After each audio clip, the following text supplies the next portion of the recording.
Eritrea women's team footballers still in hiding after escaping in Uganda. 5 members of Eritrea's under-20 women's team who escaped after playing in a tournament in Uganda last year remain in hiding, The Guardian understands. According to sources close to the players, the 5, Luam Solomon, Yordanos Abraham, Shamat Futsum, Rahul Michael and Traz Habate, who are aged between 16 and 19, are safe and well after fleeing hours before their game against the hosts in the CECAFA Women's Under-20 Championship on 2 November. It is estimated that more than 60 players have used their status as internationals to escape the oppressive regime of the Eritrean president, Isaias Afwerki, since 2009, although this is the first case involving female players. It is understood that the Uganda Football Association, FUFA, was initially involved in the investigation into the female footballer's disappearance, but its spokesperson Ahmed Hussein confirmed that matter was handed over to Uganda police and it's out of our jurisdiction, without specifying what FUFA's role in the investigation was. CECAFA's executive director, Aka Gechio, said, "As the tournament organizers, we did inform the authorities of the disappearance of the players and offered all relevant cooperation that was required by the investigation authorities." Asked whether CECAFA, being aware of past defections of Eritrean footballers during regional tournaments, had put in place specific measures to avoid new disappearances, he said that the authorities had been informed of the tournament and the participating teams. There was also security provided at all the hotels where the teams were staying.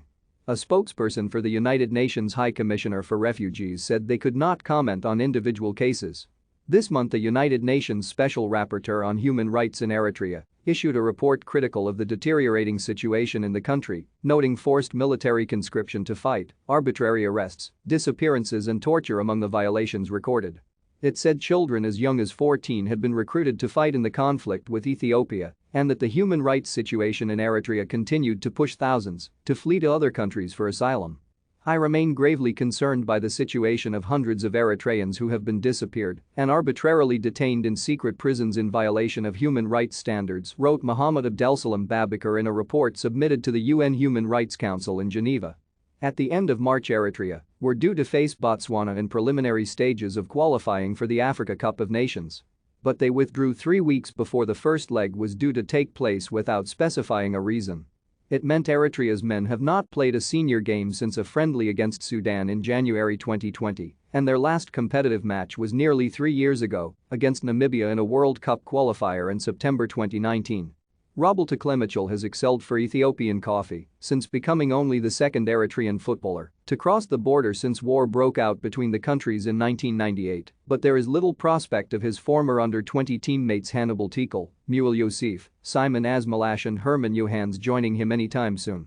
They remain in hiding in Uganda nearly 3 years after fleeing during the Under-20 CECAFA Cup.